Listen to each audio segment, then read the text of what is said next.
Let me just give me 1 second to start your clock at 6:05:30. Honorable member, you may proceed with your contribution. Thank you, Mr. Speaker. Mr. Speaker, I rise to make my contribution to the budget debate 2022 in a budget which is titled Steadfast Against All Challenges, Resolute in Building Our One Guyana. Mr. Speaker, the title of this budget says it all. The PPP administration is unrealistic, it is delusional, and it is confused. Well, Honorable Member, Mr. Harman, just give me 2 seconds. I will start back your clock. You might be a little bit away from your microphone, so we're not getting a good audio feed. And in order to help us, honorable members, I'm asking that we reduce the excess noise so that we can hear, and the technicians to see if they can do something with the internet volume.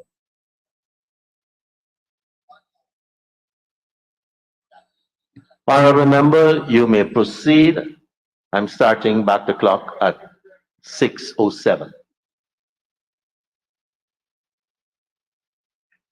Go ahead.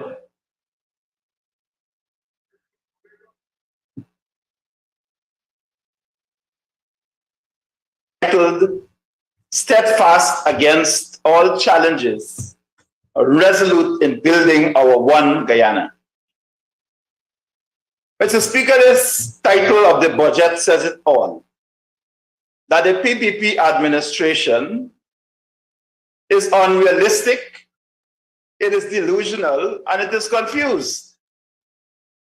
The only challenge, Mr. Speaker, the administration needs to be steadfast against are the many among them with an anti-Guyanese mentality and who appear to have been baptized in contaminated waters and filled with crassness.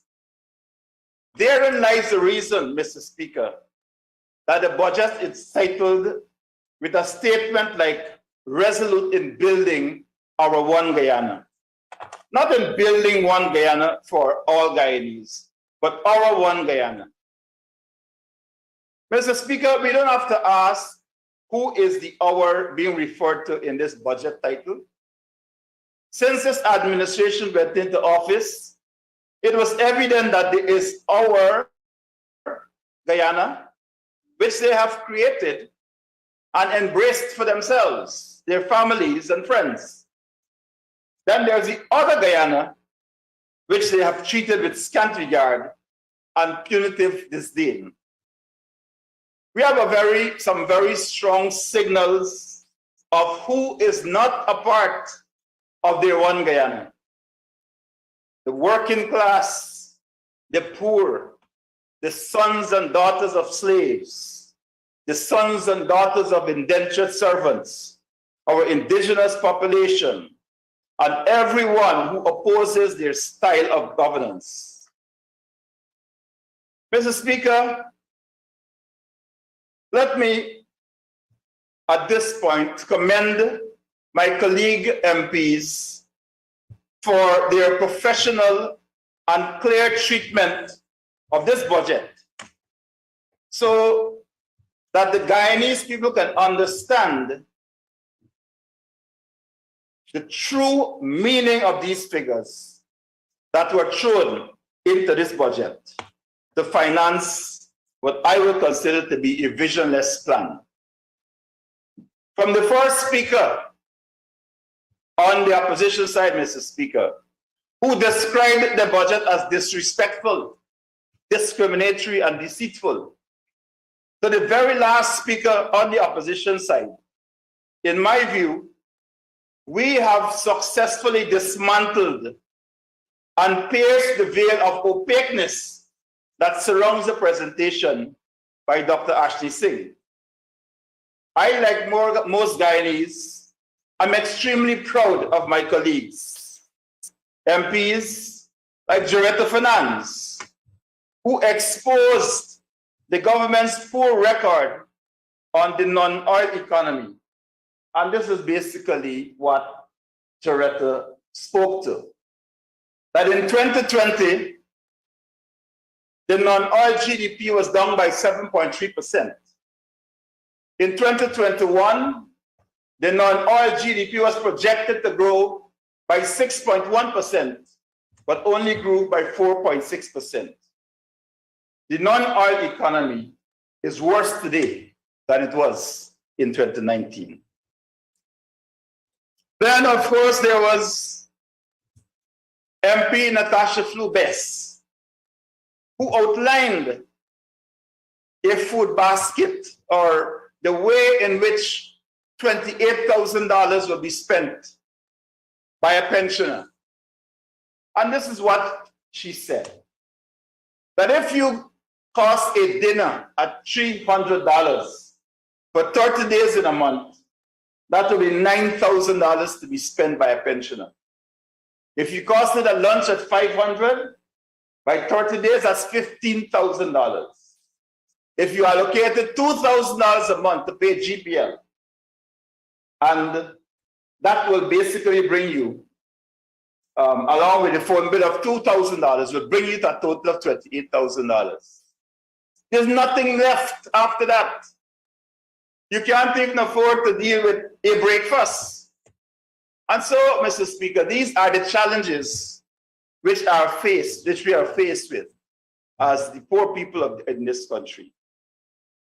And so I would like to say that these contributions, Mr. Speaker, have excellently brought home the reality of what this budget means to the ordinary man and woman.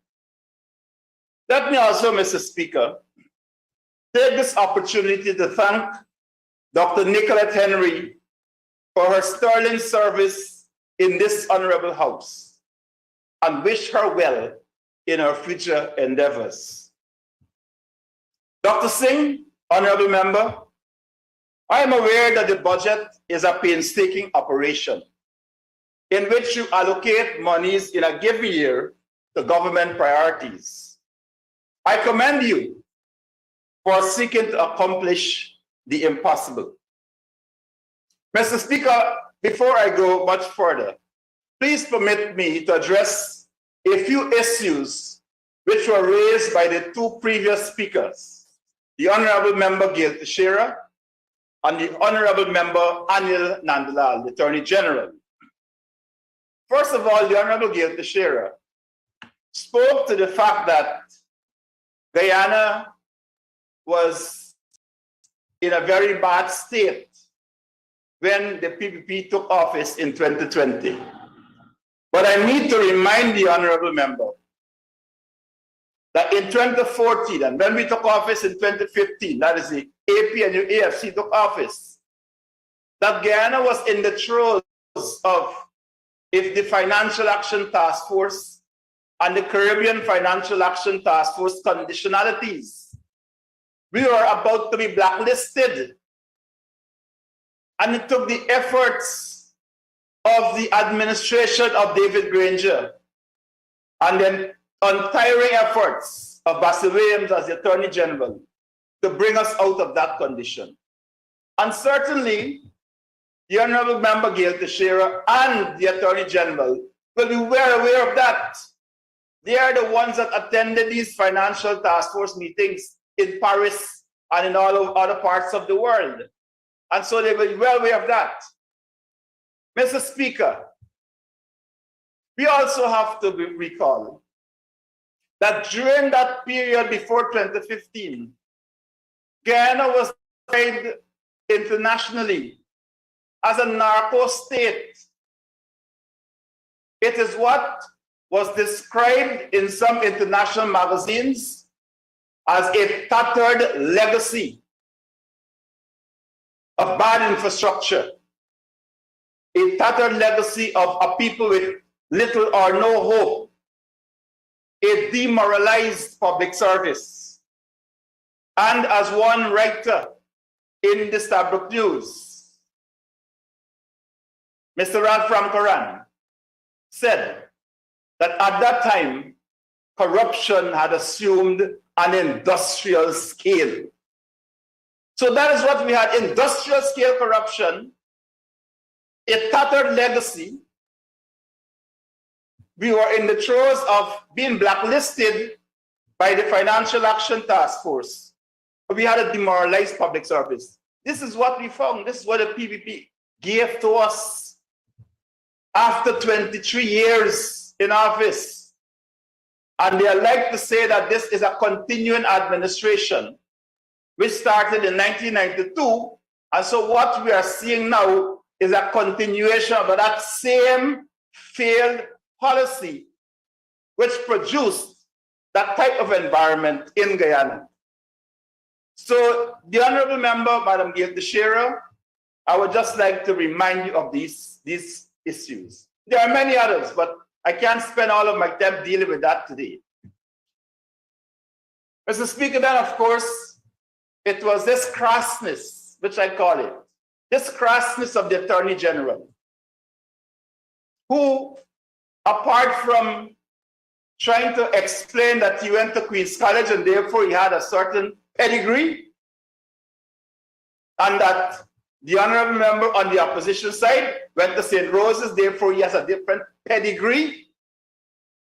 This is what we are talking about.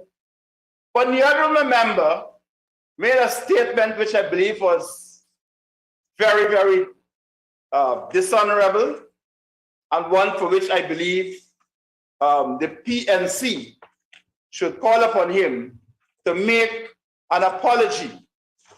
Mr. Speaker, every year, the People's Progressive Party goes to Babujan, where they celebrate the life and the legacy of Dr. Cheddi Jagan. And the country recognizes that, and the country treats it with the respect which that requires.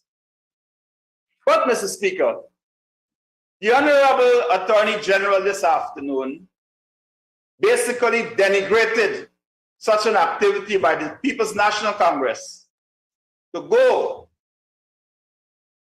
to the Botanical Gardens on an annual basis to celebrate the life and legacy of two former presidents, President Forbes Burnham and President Desmond Hoyt, and he likened it as to going to raise up the Kabaka to help us in our elections. That's disrespectful. And I believe the Honorable Member, in his exuberant outburst, must understand the consequences of statements like that made by a senior member of the PPP Politburo. He's a senior member, he's not just any ordinary member. When you see photographs of the 5 top persons in the government, he's one of them. And so it is disrespectful for him to basically treat an activity which we revere on an annual basis as going to beg the Kabaka. Mr. Speaker, the Honorable Anil Nandlal also went on to in his usual tirade about the 2020 elections, and that all hell broke loose after the results started to come in. But the Honorable Member must know, and it cannot escape him, that on the 6th of March, that when he spoke about all hell broke loose, that it was his party and his party leadership that had been engaged in activities at the Elections Commission office in Georgetown. The Honorable Member must know that. And finally, Mr. Speaker, because some of these matters are the subject of elections petitions, let me say that the acid test of the 2020 general and regional elections will be what comes out of the process of the recount which took place at the Artichon Conference Center. It will not be determined by how many people recognize you and all of that. It is what the electors decided. That will be the asset test. And when these matters come before the court, we will determine whether in fact who was right and who was wrong. Mr. Speaker, the reality that Dr. Singh, the Honorable Dr. Ashley Singh, who I consider to be an honorable man, and I respect him, is that he has been asked to present a budget to this country based on a plan by his bosses at the Ministry of the Presidency, a plan which is visionless. And so just as you were unable to sign the $2,000 bill, Dr. Singh, this is the same reason why you have to now face the irony and the criticism of this country based on a budget that has no vision. And Mr. Speaker, it is no secret that after 4 days of debating and after a marathon presentation by Dr. Ashley Singh, that the Vice President and the Honorable Member, Mr. Jack Dio, had to take to television yesterday to explain this vision. So what I'm saying, Mr. Speaker, if after 4 days, all of your ministers cannot explain the vision on which this budget is based, and it requires the Vice President himself to go in what he considers to be a calm atmosphere to explain to the people of Guyana what are the philosophical underpinnings of this budget, then certainly, if they can explain it, the people can understand it. This is the critical point, Mr. Speaker. Mr. Speaker, my colleagues have asked me to deal with the governance mechanism and the governance structure that impacts this budget which we are dealing with. And as is known, Mr. Speaker, every budget brought to this House by this administration reflects this OUR, this OUR, One Guyana theme. None of the previous budgets catered directly to the development of the poor and the working class. The average Guyanese have not benefited from the two budgets presented thus far in this House. And yet again, minuscule benefits are being offered to the working class and the unemployed. Mr. Speaker, the senior minister in the office of the president with responsibility for finance should redo this anti-Guyanese budget and come again. The Honorable Member Dr. Ashley Singh has a budget title that is longer than the benefits in the budget for the poor and the working class citizens of this country. In fact, if you add the budget title to the title that has been given to the Honorable Minister, you will see how long that is. You will see how long that is. But of course, these names sometimes are meant to create a smoke screen, so you don't really see what is behind it. And so rather than calling Dr. Ashley Singh the Minister of Finance, you give him a long name just to say he is not the Minister of Finance. And in like manner, this budget, it gives you a long title just to say it is not what it intends or what it portends to be. Mr. Speaker, this 2022 budget is prepared to utilize the funds from the Natural Resources Fund, which is the patrimony of all Guyanese. But most Guyanese, to them, their lives have not seen good days under any PPP administration.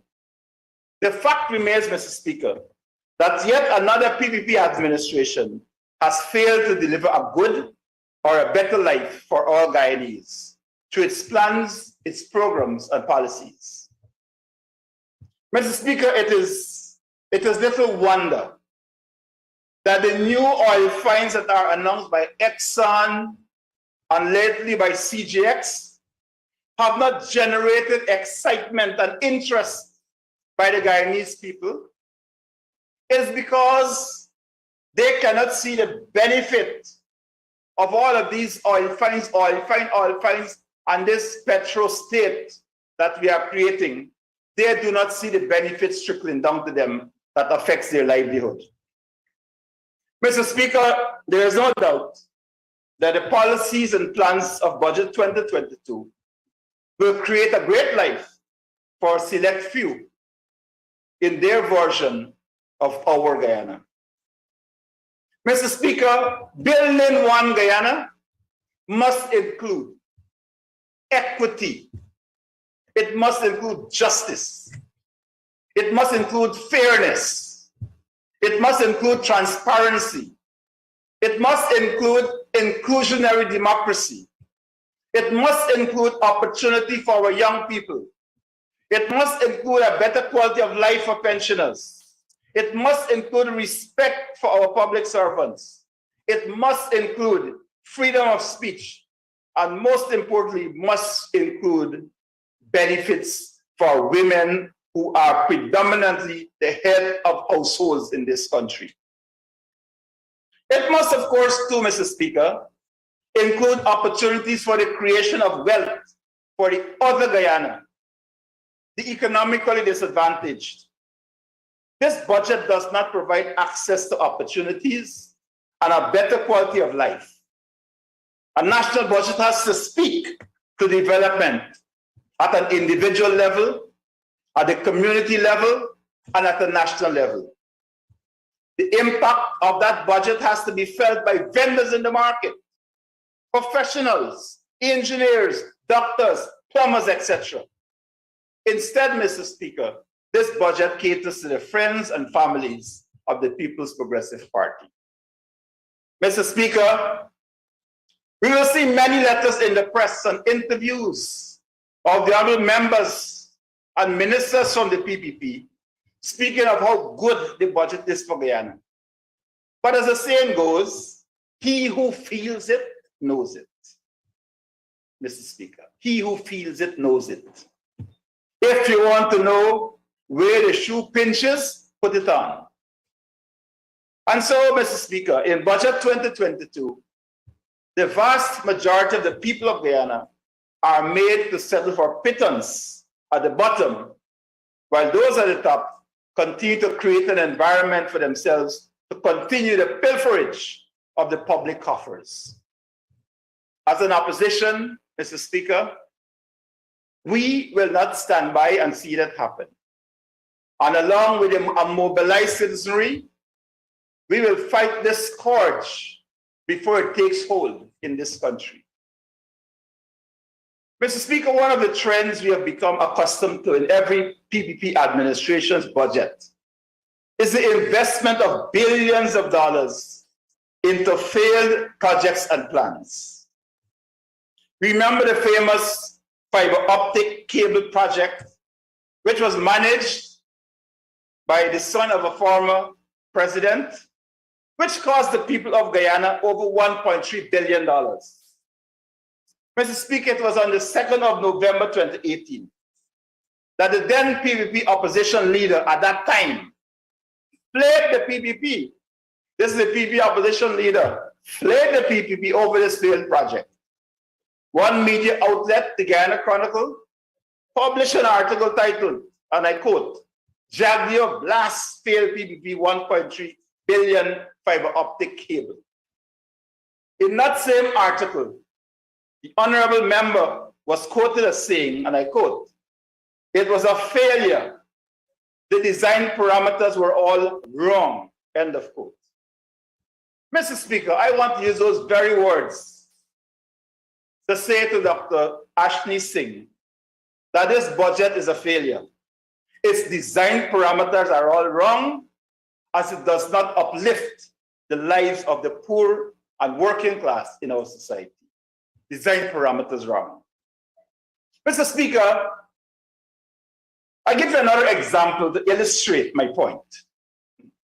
In 2013, under the PPP, a bridge was built at Maruka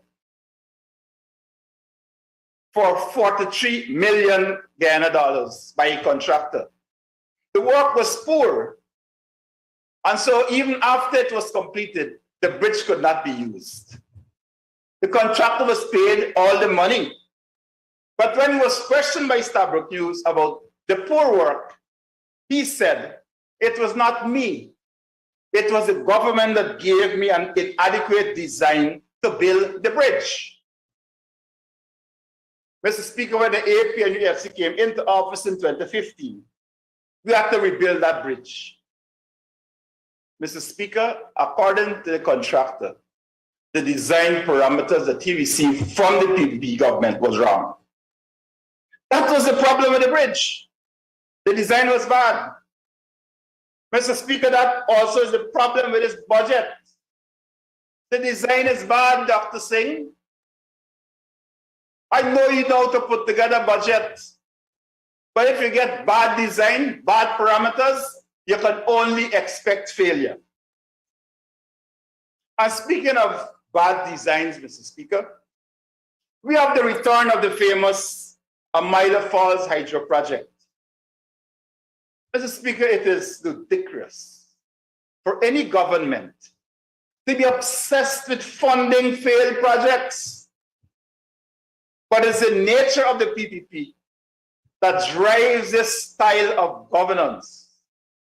Failed projects translate as success to the PPP because their friends get the contracts and benefits are filtered down to them and their families, what they call trickle-down corruption. And I heard this word used quite often during the course of this debate.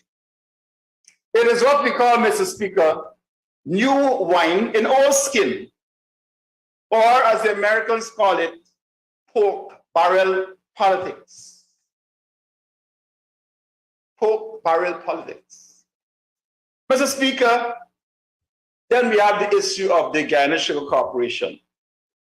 And this corporation we continuously use as a political tool by the PPP.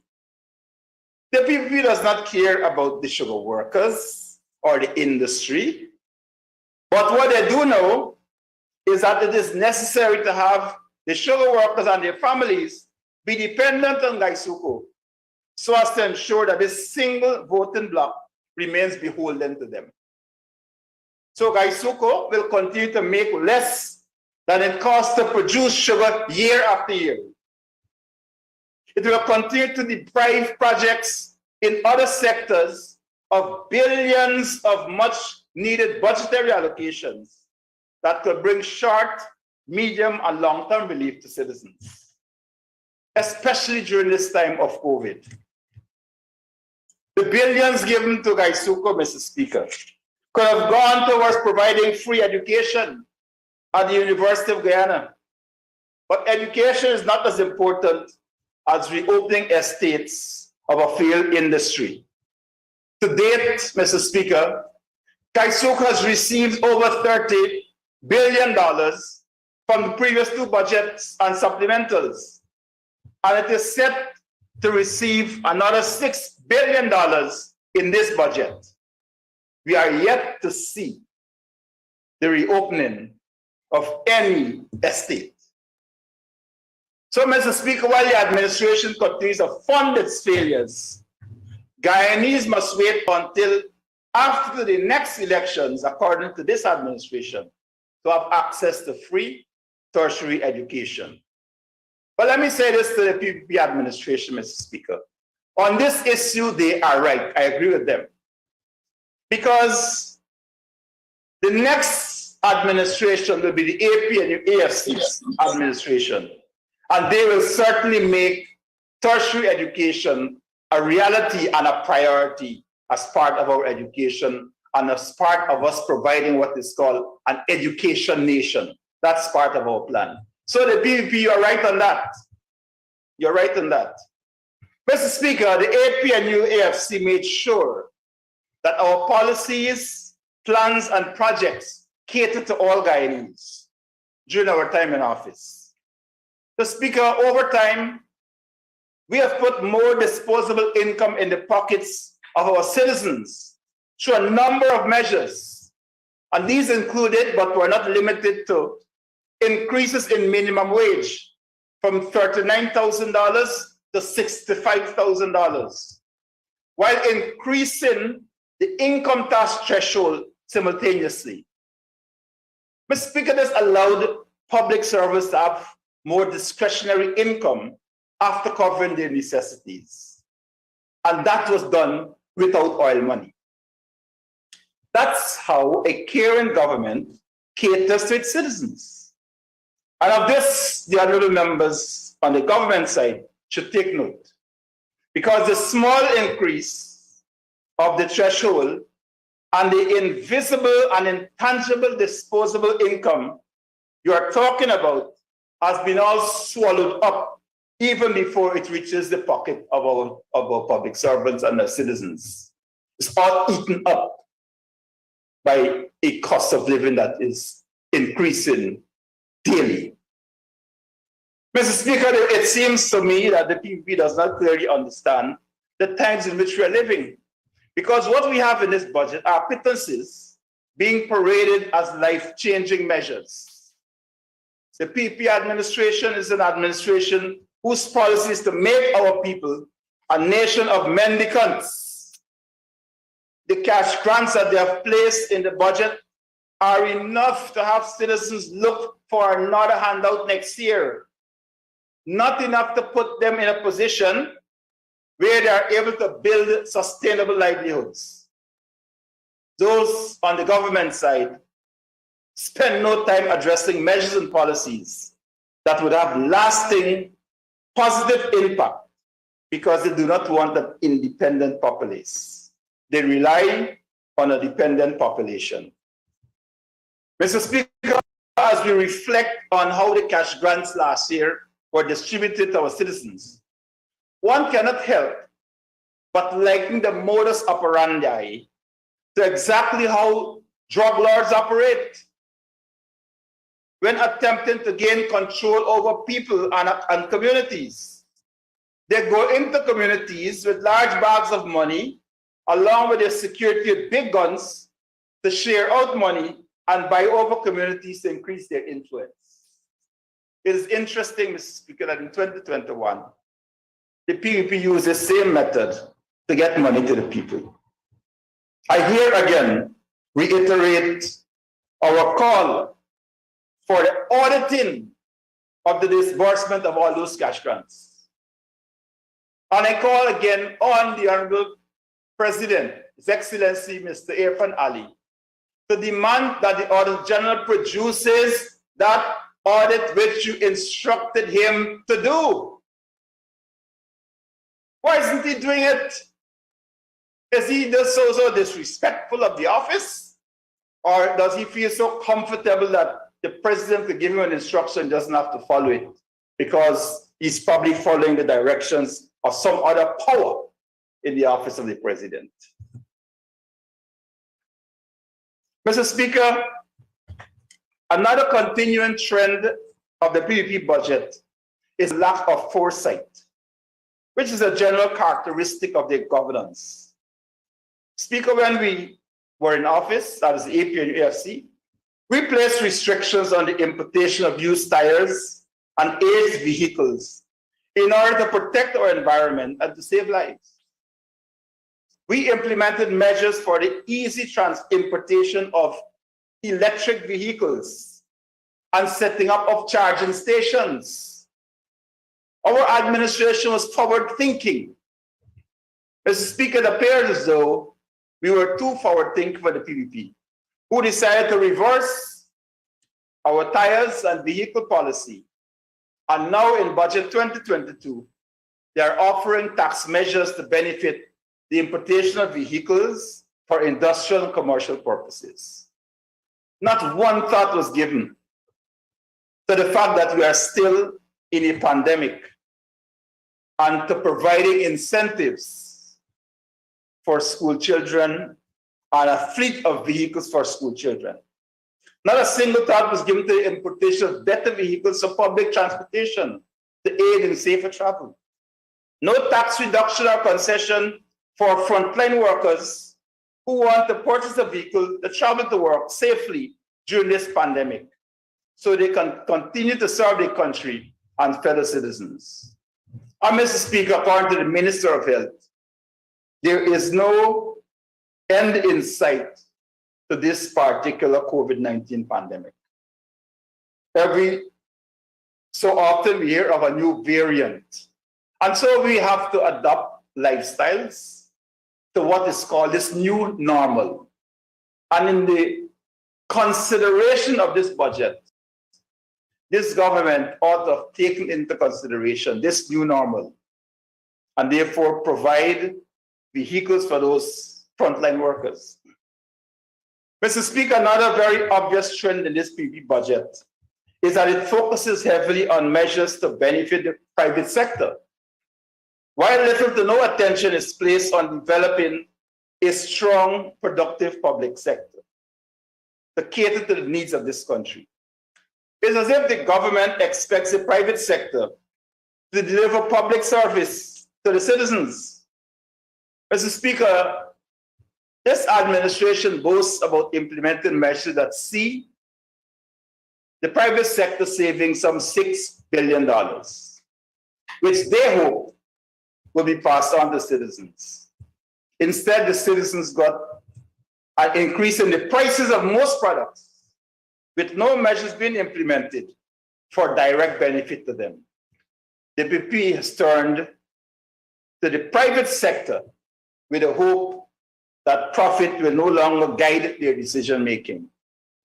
Mr. Speaker, it must be clear to all that the administration is incompetent. Mr. Speaker, when we speak about the public sector, and you go through the entire budget speech by the Honorable Finance Minister, you see reference to public sector one time. Once. Mr. Speaker, in my contribution to the 2021 debate, the opposition posited 8 issues on which there was need to find common ground. These issues, in our view, would contribute to good governance in Guyana. And these issues were that our government, or any government for that matter, cannot function in a country like Guyana by just seeing red or green communities. Our communities are made up of people that provide the resources of this country, and therefore the state must provide resources to those communities in an equitable manner. Secondly, we argue that we should agree that constructive engagement based on clear principles and a broadening stakeholder engagement at the national, regional, community level is a sine qua non for our development. Mr. Speaker, and on this point, let me speak a little bit about these consultations and the fact that the Attorney General, in his address to the Parliament shortly, not so long ago, said that there was no consultation with the Leader of the Opposition on judicial appointments. Mr. Speaker, I don't know whether the honorable member, maybe when he looks back at the Hansard, will recognize that there's a mistake that's been made. But I can say that the honorable member, along with the Leader of the Opposition, the honorable member Barajagdio, President Granger, and myself, consulted not once, not more than once, on the appointment of judicial officers. And there is a record, I believe, in the public domain, in which at the end of one of those meetings, the Leader of the Opposition, as soon as he left the meeting, went to the media and said that he did not agree with the proposal made by President Granger. And so if we do not call that consultation, I don't know what is your understanding, the Honorable Attorney General, a Queen's College student, as to what consultation means. I think it's a very simple matter. The third issue, Mr. Speaker, that we raised at that time was that we should immediately shift from this ethnic marginalization and vindictiveness.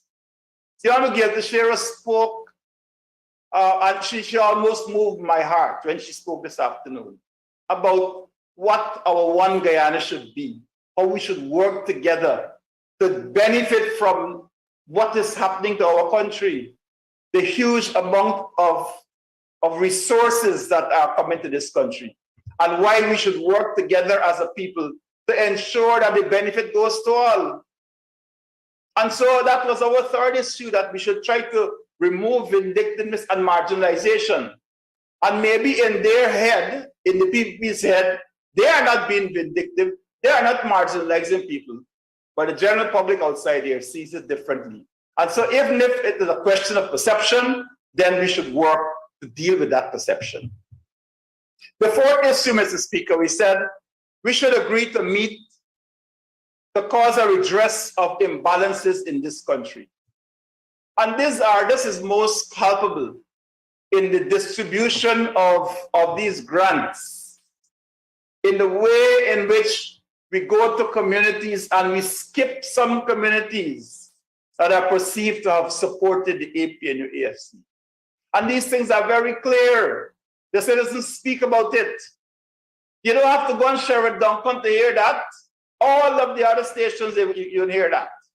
But some, of course, can carry it because there's different masters.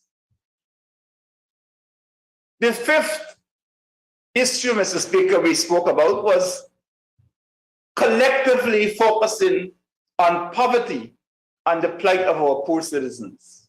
And this issue, I believe, has received some attention during the course of our debate and during the course of my presentation, that the poor citizens must feel that they have a place in this country, that they are not just to be consulted when it is time for elections and to get their votes, and then they are left behind thereafter. Or that if they are not part of the ruling party's apparatus, that nothing can happen for them. We have to work that, we have to work that out. We have to get rid of that. We believe that that's important enough. The sixth issue, of course, Mr. Speaker, was the need for us to work together to protect our sovereignty and our national patrimony. Well, I think we have started some work together on this Venezuelan issue, and I trust that that can continue. But certainly on our national patrimony, there is significant disagreement on the approach which the government has taken to dealing with the resources which come from the oil and gas sector. The seventh issue, Mr. Speaker, we raised was the question of the COVID-19 task force, that we felt it should be expanded to have an inclusive representation at meaningful levels.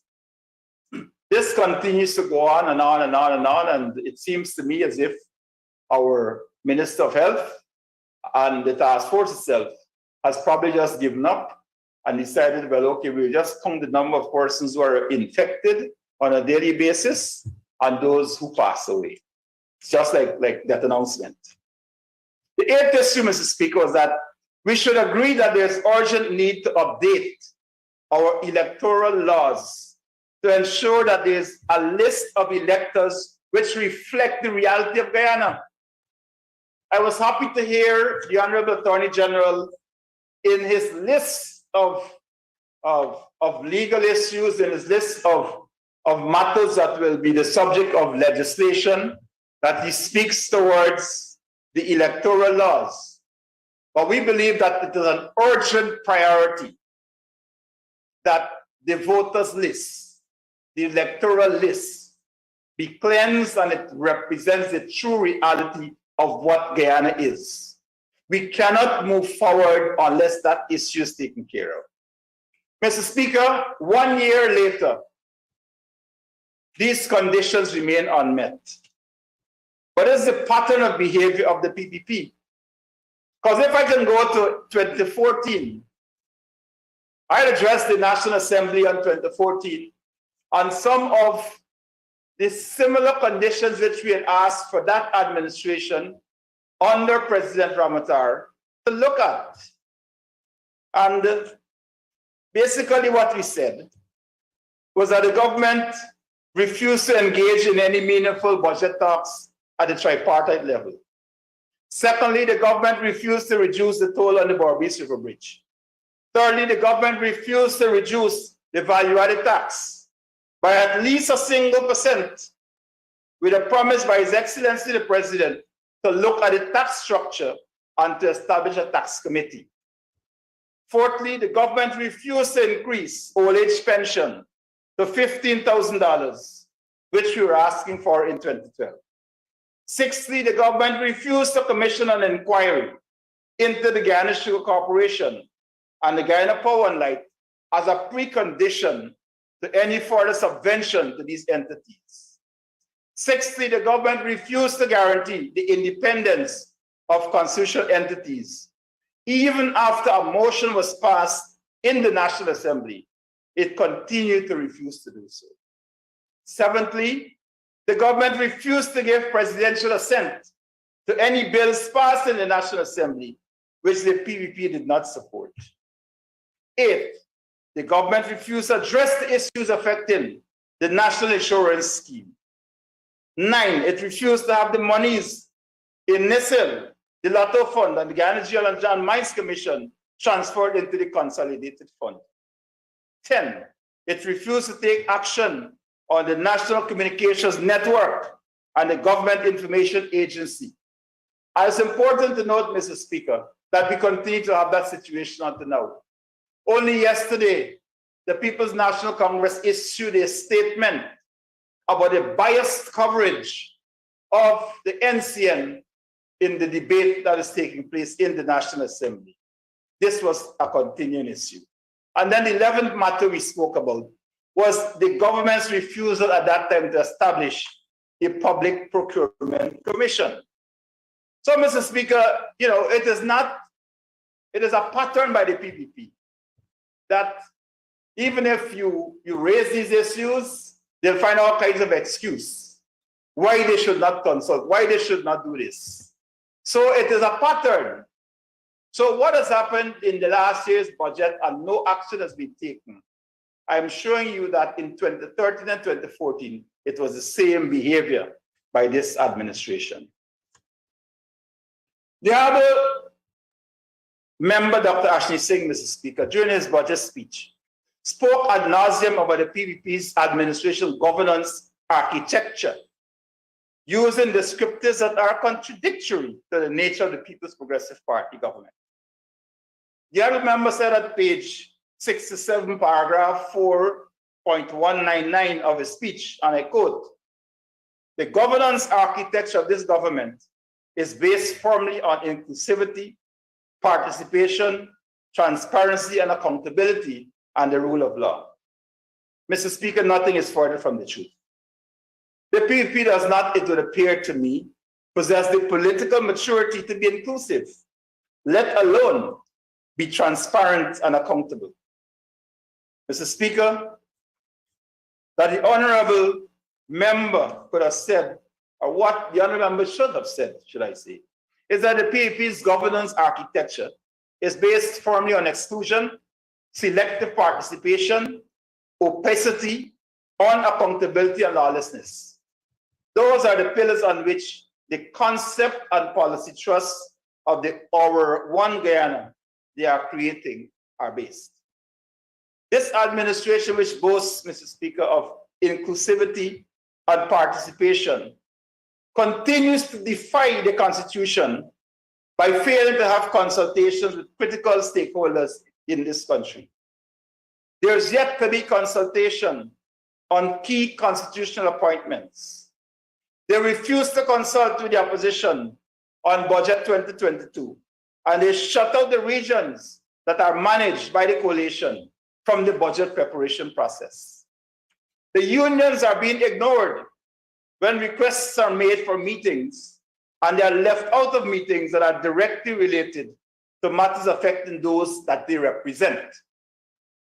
Mr. Speaker, in November 2021, when the government announced the meager 7% salary increase, there was no consultation with the Guyana Public Service Union. In fact, in a Statute's article dated 20th of November 2021, the Minister of Public Service was reported as saying that they were pressed for time and that did not allow for consultation with the unions.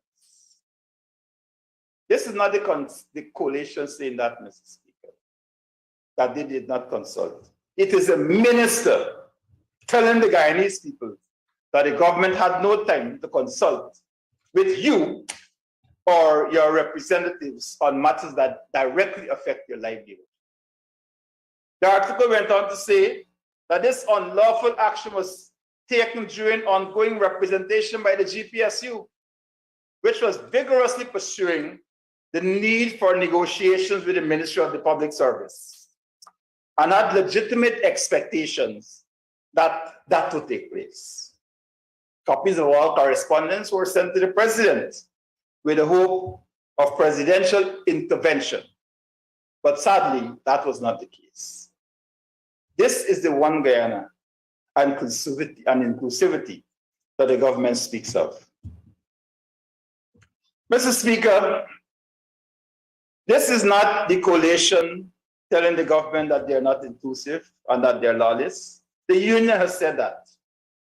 It's also published in the Kaieteur News article that the Guyana Trade Union Congress wrote the president of our One Guyana to have a meeting on salary increases issue, and there was no response from the president.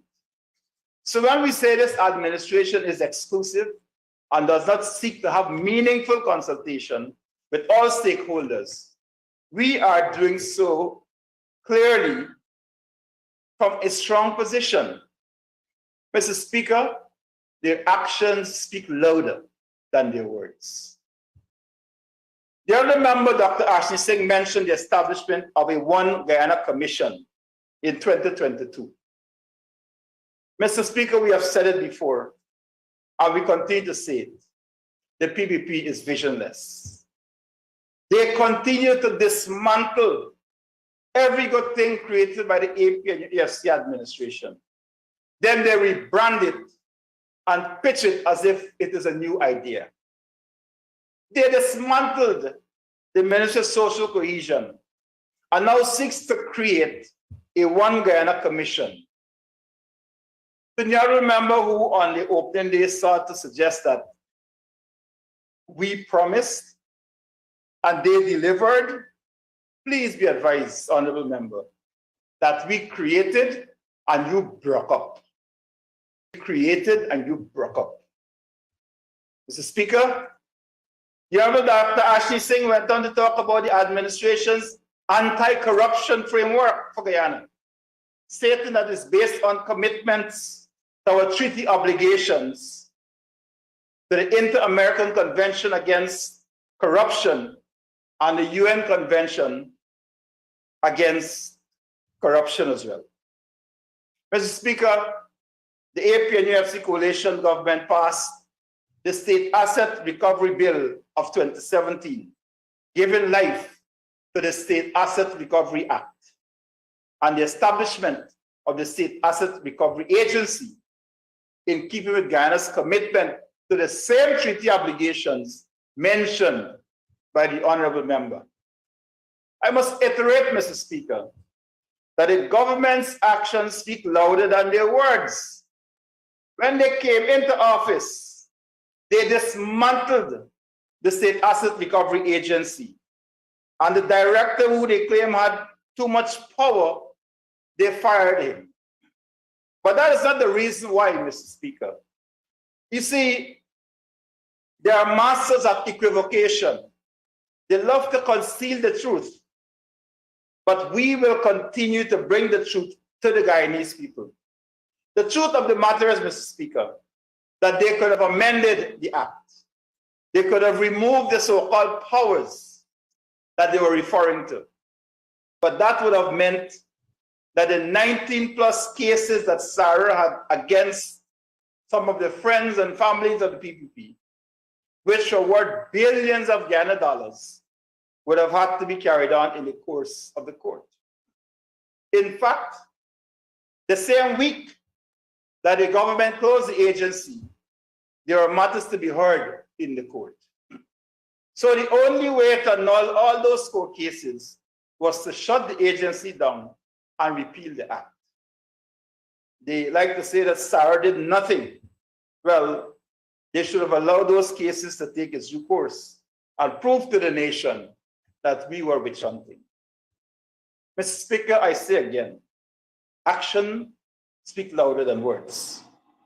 They made sure that they removed any legislation that sought to hold them transparent and accountable. This is the true nature of the PPP. On the subject of accountability and transparency, Mr. Speaker, the PPP has over time demonstrated that they are accountable to no one, not even themselves. They came to this House, Mr. Speaker, and forced the passage of the Natural Resources Fund bill, which the majority of Guyanese agree was passed illegally. There are numerous letters to the editor calling for consultation on the bill. One such letter came from Dr. Jerry Jailal in the Kaichur News dated the 29th of December 2021. And it was titled, PPP Natural Resources Fund Bill Seek More Power and Less Accountability and Oversight. This is not a coalition saying this, Mr. Speaker. It is the citizens of this country. This is how the letter started, Mr. Speaker. There is a saying, the more you watch, the less you see. The less you watch, the better for me. End of quote. The PPP was bent on using its one-seat majority to railroad the repeal of the original Natural Resources Act, approved by the coalition, replacing it with its own bill and reducing the Public Accountability and Oversight Committee from 22 to 9 persons. They wanted to watch less, and it'll be the better for them. Dr. Jailal went on to talk about the lack of consultation with stakeholders on critical national matters and a number of failed projects. Again, I say, Mr. Speaker, their actions speak louder than their words. And the people of Guyana see the PPP for who they really are. In another letter, Mr. Speaker, Mr. Serenja Dan Paul, in the same edition of the newspaper, pleaded with the president not to assent to the bill. And this is what he said, and I quote, President Ali is in a uniquely advantageous position to listen to the people and organizations who do not support passage of the bill, but ask for further consultation before the bill is law. Listen and hear the people, many of whom voted for you. This is what he is saying. This is not giving in to the opposition. This is listening to the people and telling them, I hear you.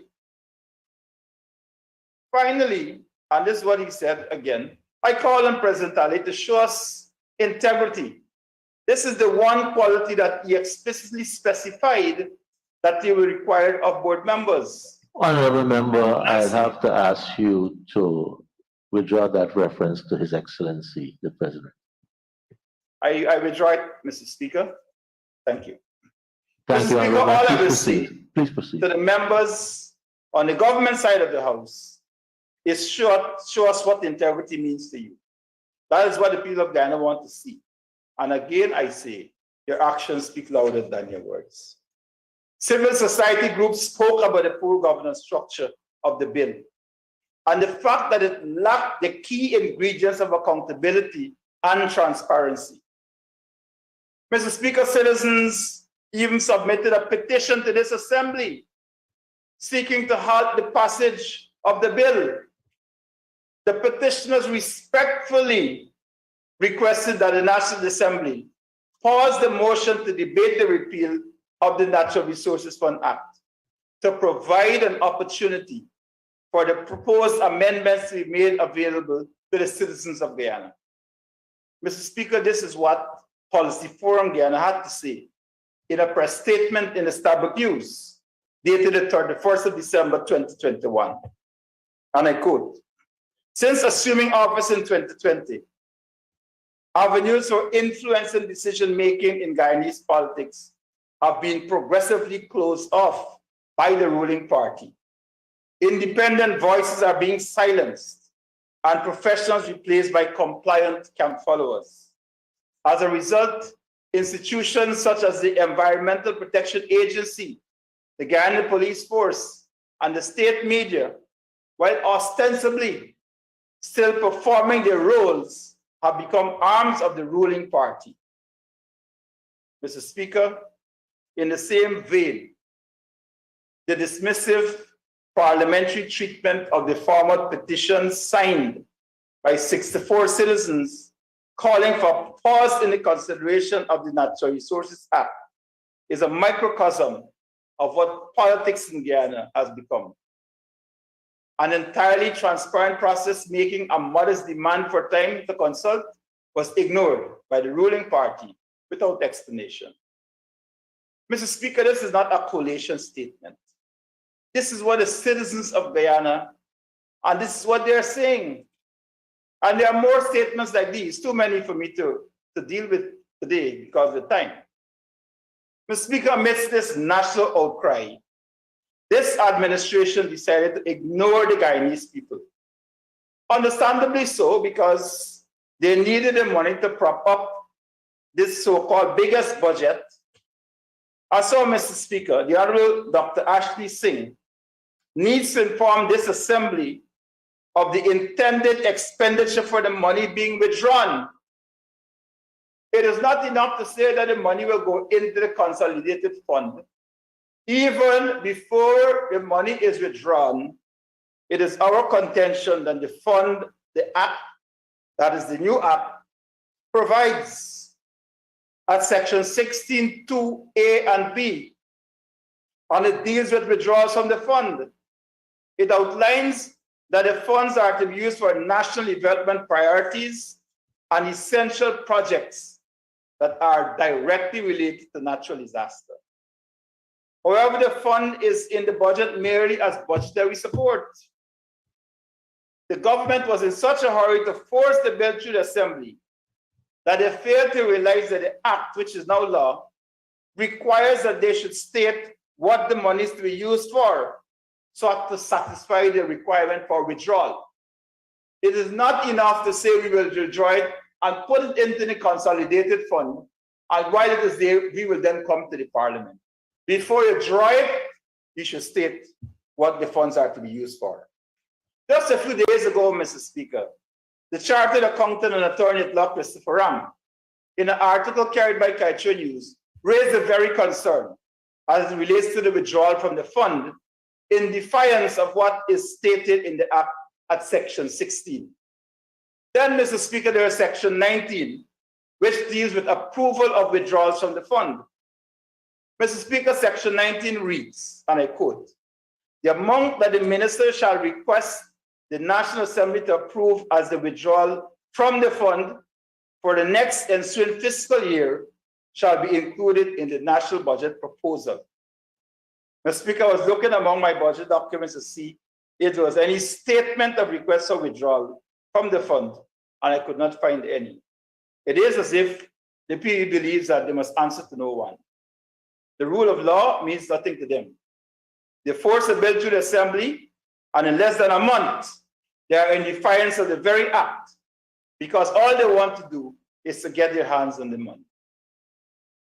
Former Auditor General, Mr. Anand Gulsaran, in his weekly Accountability Watch column in the Stabroek News on the 31st of December 2021, said he observed that section 19 of the Act provides for the approval of the Assembly before any withdrawals are made from the fund. He contends that it raises the question as to whether the Assembly's specific approval is not required before the amounts are incorporated in the estimates. Mr. Speaker, this is not a member of the opposition questioning the possible illegal act of the government. The people are watching, and again I say to those on the government side of the House, your action speaks louder than your words. Mr. Speaker, the Honourable Member Dr. Ashley Singh needs to inform this nation as to whether or not the various boards as required under the new Natural Resources Fund Act, whether those boards have been established prior to the withdrawal of this fund. If so, who are these board members and when were they appointed? Mr. Speaker, in looking at the governance structure of the PPP, the Honourable Member Dr. Ashley Singh should also inform the nation as to the status of the many commissions and boards that are to safeguard the nation's wealth and aid in good governance. Are those boards and commissions constituted? Mr. Speaker, I heard the Vice President yesterday in his press conference speak to a number of boards, a number of commissions that will be established by February, the end of February. So what has been happening all along? What is this new magical date of the end of February? Mr. Speaker, for example, the Public Procurement Commission. After this administration came into office, they dismantled the PPC. Those persons whose contracts had come to an end, they allowed it to run out and never reappointed. What this did was it allowed the issuing of contracts to friends and family without the necessary oversight and scrutiny, which is provided by the Commission. Billions of dollars in contracts. Honourable Member, I listened so I could hear what you concluded on the PPC. As far as I know, the Public Procurement Commission expired, and I have a long letter from the former chairperson addressing the issue of not having legal authority to extend people's contract. So the records of the Parliament in my office says differently. I thank you for that clarity, Mr. Speaker. What I'm saying is that it's a pattern, you see, Mr. Speaker, that the Public Procurement Commission Act came into being while the PPP were in government before 2015. And they refused to actually bring that act, bring the commission into establishment. Again, now they are back in office. We did it while we were in office and ensure that the commission was functioning. But again, now, Honourable, back in office, and it's not. Former leader of the opposition, and Yes, there is a process, and I've been seeing the issue of the Public Procurement Commission, nominations, and so in terms of the minutes of the PAC and these discussions. So it's not a single entity responsibility. I think this requires some amount of consensus with respect to the names. Yes, I understand that, Mr. Speaker, and I thank you for the mention too, and I'm sure that you will recognize at the end that I may need some additional time. But the point is, Mr. Speaker, that we are talking now, we're into at least 1 month, 1 year and months since this new administration came into office. And to say that it is now before the Public Accounts Committee does not sit well with the Guyanese people. I will leave this matter there, Mr. Speaker, and I will not go any further on it. Mr. Speaker, the point I want to make, however, is that the absence of these agencies, these oversight bodies, allows for the granting of contracts without the necessary oversights and without the protections that are issued, that are provided by these guardrails of democracy for those things to function. So, Mr. Speaker, the fancy talk about government architecture that is based firmly on inclusivity, participation, transparency and accountability, and the rule of law is not something that can be taken seriously. Mr. Speaker, the fact is you cannot have good governance where there is no scrutiny and proper checks and balances. No checks and balances mean space is allowed for major acts of corruption in the expenditure of this $552 billion budget. There is no doubt as to why Guyana has declined in its standing on the Transparency International Corruption Perception Index over the last year. On this, I understand the Honorable Vice President is now blaming that on the APNU AFC. Well, everything he blames us for, so that is nothing new.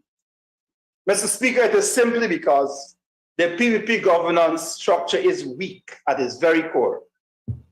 Again, I say to the Honorable Dr. Ashley Singh, action speaks louder than words. Don't talk about good governance, show it.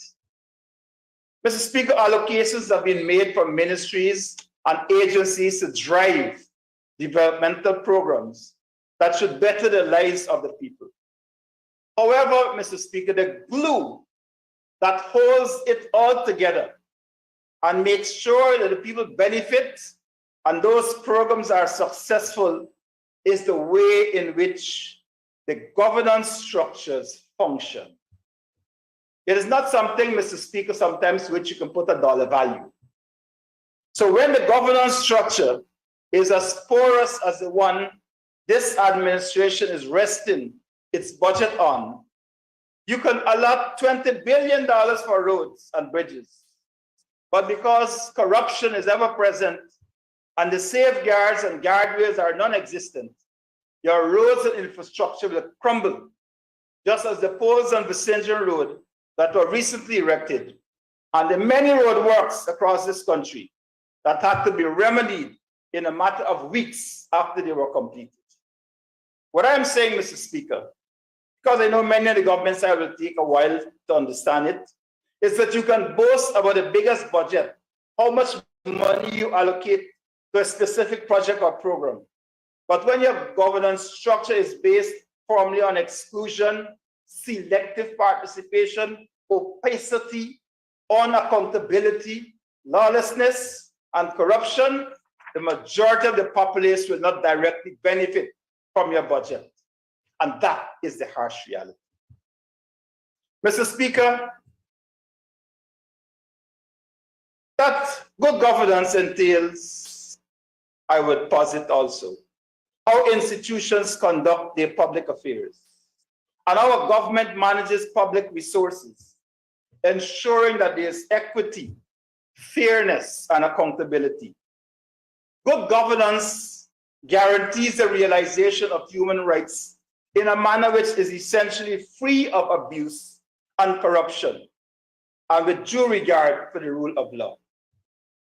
In a January 31st Kaichur News article titled, "Tax Relief in Budget Are for the Rich," economist Taran Kemraj urged direct cash transfer from the NRF to help ordinary citizens.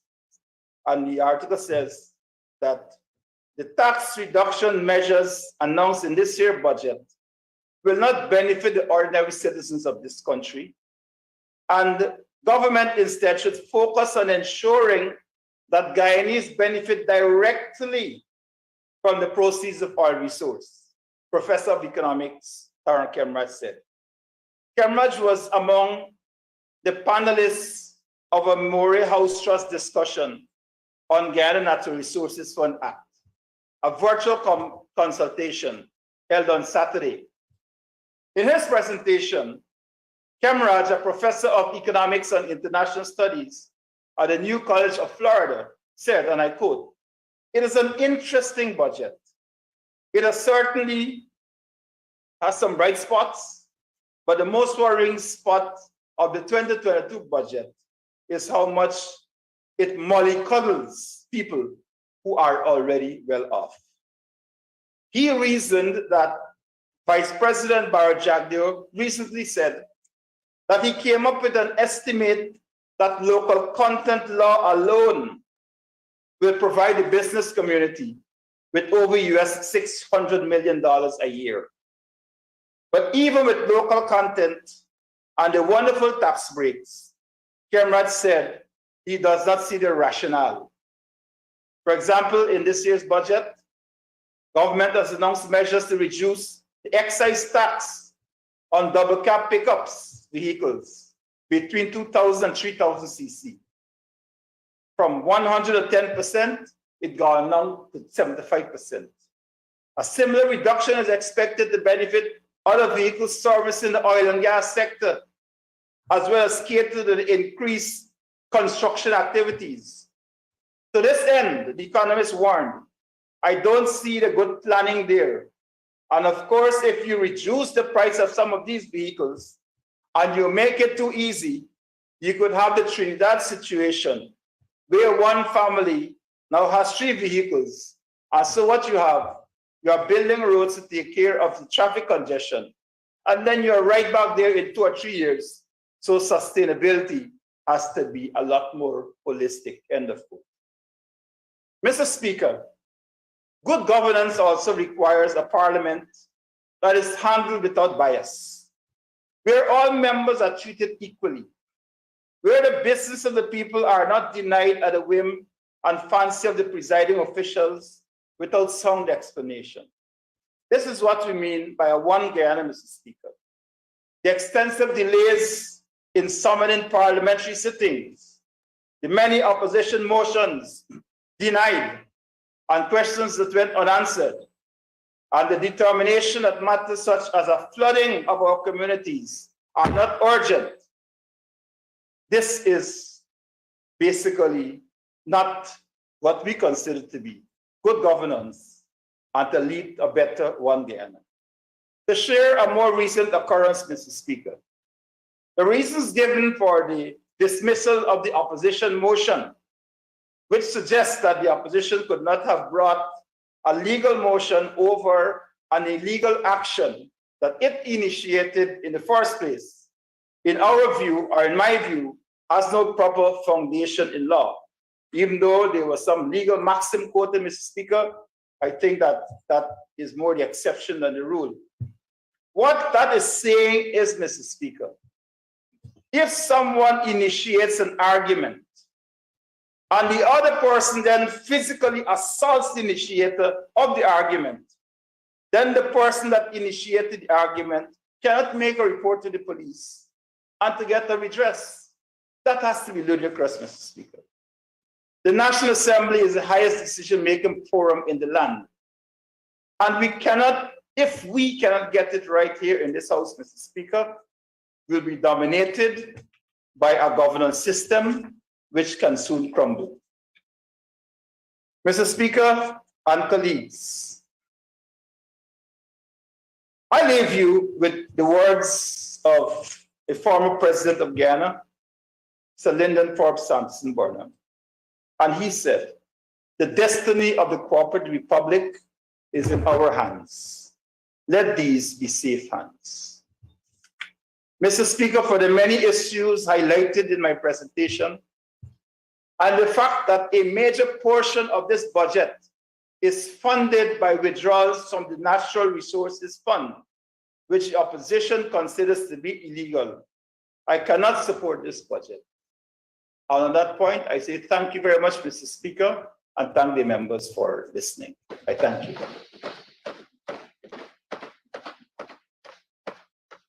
Thank you very much, the Honorable